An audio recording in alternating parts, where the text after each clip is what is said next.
So hello guys, ginawa ko lang itong video na to for the awareness of everyone na talagang wag basta-basta magtiwala. Yan, wag magtiwala or pumatos agad sa mga siguro yung makikita natin sa mga social media na nag-o-offer ng mga iba't ibang pagkakakitaan. Especially dun sa mga, hindi ko naman nila lahat, ano kasi siya ina-offer nila, yung mga freelancing, tapos may mga yung lumalabas sa mga platform natin na sa Reels, yun, para yung mga nagko-commercial dumarating doon sa mga videos na pinapanood natin. Bali, kanina naka-encounter ako at na-scam ako. Na-scam ako siguro dahil doon sa pagtitiwala. Yun, kaya shout out doon sa naka-scam sa akin kung papanood man to.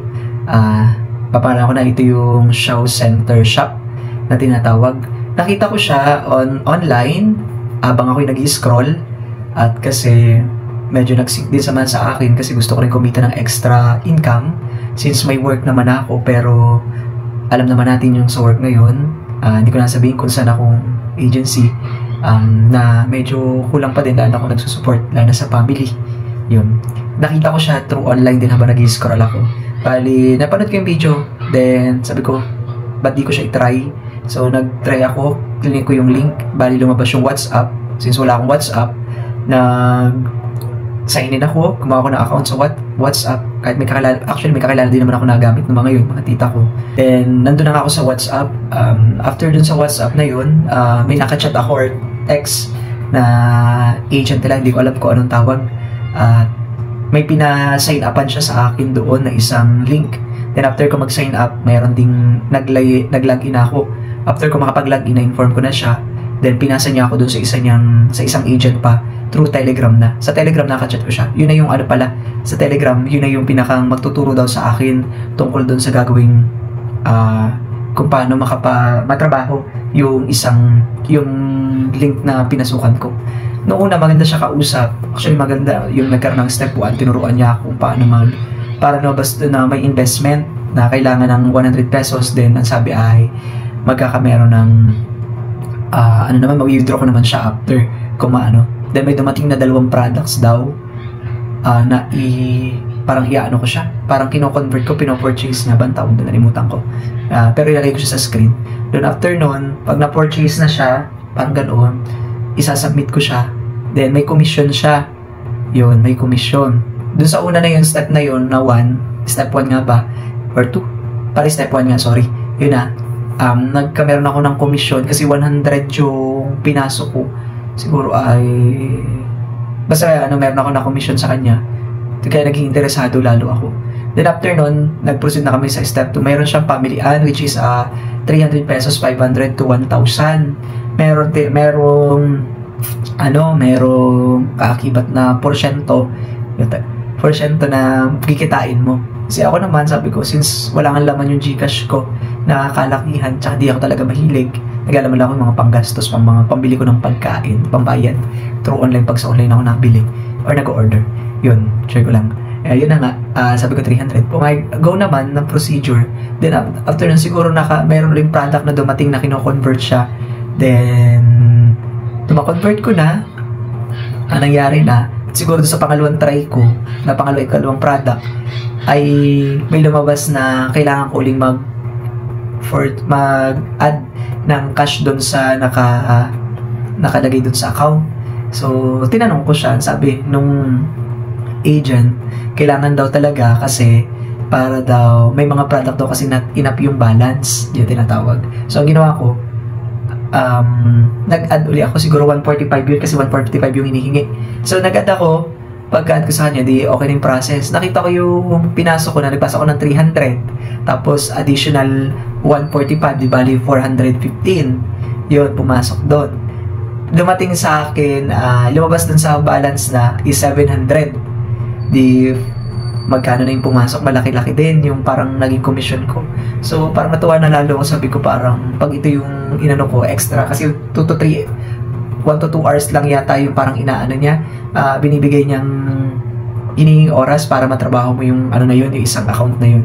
So sabi ko malaki-laki na yun, yung nasa 700 kasi from 415 to 700 is malaki na sa app, kumbaga. Then after that, sabi nung kinongrats niya ako, nung agent, puproceed na daw sa, sa step 3. Yun, after niya, kaya lang para daw yung pinakang final, para daw maging permanent ako dun sa platform na yun, dun sa system. Hindi, sabi ko yan, yes, sabi ko ganun, meron kasi pamilya. Then yun may pinapili siya 700, parang hanggang 3,000 yung pamilya. Then may mga commission na naman. Ay di syempre, kumita na ako ng nasa 700 at since nga wala naman laman talaga yung Gcash ko, ay di ipinasa ko siya yung 700. Then, pinasa niya ako dun sa kasunod na mag-ano sa akin, makakausap ko. After no, nung maipasa niya ako dun, in-explain dun na nagbalik dun sa isip ko kung bakit hindi ko naman naisip na paano nga, what if, sabi kong ganoon. Ay di, yun, nakausap ko siya. Pero tinanong ko dun sa pangatlo, pinakang manager yata, ang banggit niya, ay ano daw, sabi ko, what if wala na akong enough na pang add dun sa pan na nakapasok kasi na-withdraw ka. Sabi niya kung kailangan daw gawin ng paraan, magagawa, hindi naman daw. Parang gano'n, hindi naman lahat nung nasa platform na yon yung product is kailangan mag-add or kailangan mag-cash yung mag-add ng cash nung kailangan idagdag mo dun sa account. Di yun, tuloy napaisip ako dun pa lang sa umpisa. Pero kasi medyo na dun sa step 2 tsaka step 1, step 2 okay naman. Kaya lang sa step 2 man nagkameron nang dumating yung product kailangan ng gano'n. Siguro, estilo na nila na may pagkakataong gano'n na kailangan mo mag-additional para doon sa step 3 ay hindi na kasi 7 product na yung dumating na kailangan mo i-convert doon sa step 3. Nagawa ko doon. Then siguro nakatry ako ng 3 na okay pa. Yung pang-4 siguro parang kailangan ko nang mag-add. So nag-add na ang hinihingi niya ay 1,334.5. So ibig sabihin 1,355. 1,354. So, 0.5 yung kailangan. Eh di, ako naman napaisip ako. Hindi ko na napag-usapan namin. So, ang ginawa ko, nagtungo ako doon sa i-access ko, online banking. So, hindi ko na iniisip din. Sabi ko, baka hanggang doon lang naman, nakatry na ako. Pang-4 na yun, or 3, ay okay naman. Baka yung kasunod kasi, baka sa una kasi, okay lang, isa lang yung naging ganun. So, transfer ako through Gcash, tapos pinasok ko siya. Then, after nun, they go na. Yung pang-5, okay na uli. Yung pang-6, nanghihingi na naman siya, malaki na, nasa almost 3,000. So sabi ko dun sa sa pinakang kausap ko, in-screenshot ko siya. Kasi nakalagay naman dun, inform daw yung yung kausap, yung agent ko sakali may ganun. In-inform ko siya na, sabi ko ay, wala na talaga ako ipapasok kasi ayoko nang bawasan yun nandun sa ko, online banking. Baka magawa naman. Alam mo yung niya, hindi siya kagaya ng una kong kausap na pangalawa na nagtatagalog. Pero nagtatagalog din naman to. So, mali, kaunti lang siguro. Talagang kung kailangan daw gawa ng paraan, may mayaraman talaga yung kanila, ipinapasok niyo yung panilang niya na magiging permanent ka dun sa, permanente ka dun sa platform nila, yung account nila. Para, tapos ang commission, magiging commission 18,000, ganon. Ay di, yun. Sabi ko, wala na talaga ma'am, pasensya na. Yun yung nagmamakaawa na talaga ako. Talagang kahit explain ko sa kanya, talaga yun ay pinapasok niya. Hanggang sa sabi niya, ipipress na daw niya yung account ko dun sa online, dun sa link. Sabi ko, wag naman. Sabi ko ganun. Ang ko sa kanya, baka pwede yung ko na, kasi nag-abono na nga ako. Yung pinasok ko na, siguro nasa 119 kulang 2,000. Baka yun na lang yung pwede niyang ibalik sa akin kasi wala na talaga akong pang-abono or additional. Kasi sabi ko, yung yung pangbigay ko dun sa parents ko, sabi ko ganoon. Then, may problema ang mother ko kasi magpapaboxing pa ng anti-rabies. Yun ang inaano ko din dun pang-gastos talaga. Tsaka pang-apartment. Sabi ko rin sa magulang ko. Then, sinabi ko situation ng ko. Talaga naman baka ako sa kanya. Pero pilit pa rin niya inaano. Kung gawan daw parang para daw nga ganoon. Doon parang naano ko talagang scam na to. Sabi ko ganoon. Na ko talaga, halos mamakawa ko sa kanya. Talagang wala. Hanggang sa yung account na talagang prinis na talaga niya, wala na. Tinatry ko i-withdraw yung nakita ko kasi umabot na ng 4,000 talaga Mahigit yung from dun sa ko, 700 tapos nag-additional ako ng 3,055. Ay di malaki lang nasa nasa 2,000 lang ko, di sabihin nasa kalahati almost na yung komisyon na kuha ko. Ay di talaga wala talaga. Siguro may access talaga sila kung i-approve nila yung yung ma-withdraw ng yung target nila. Ay di wala talaga akong nagawa. Lang talaga ako. So, chinat ko talaga. Sabi ko talaga, bahala na yung karma sa inyo. Ito rin ginawa ko lang talaga guys for awareness to sa everyone. Just a show center shop na yan. Shout out sa inyo talaga. Sana ma-realize nyo talaga. Alam ko, hindi lang ako yung na-scam nyo. Marami pa. Yun, tapos nag-research nga ako sa Facebook. Meron ako nabasa doon na. May nagtanong kasi na sa scammer na doon sa parang group siya na kung legit daw ba yun. May mga sumagot na meron daw na scam ng 18,000. Yun. May iba naman ay malaki-laki, maliit lang din. Meron namang naging wais na pagdating para doon sa step 2 na ipino-forward na siguro na ano nga niya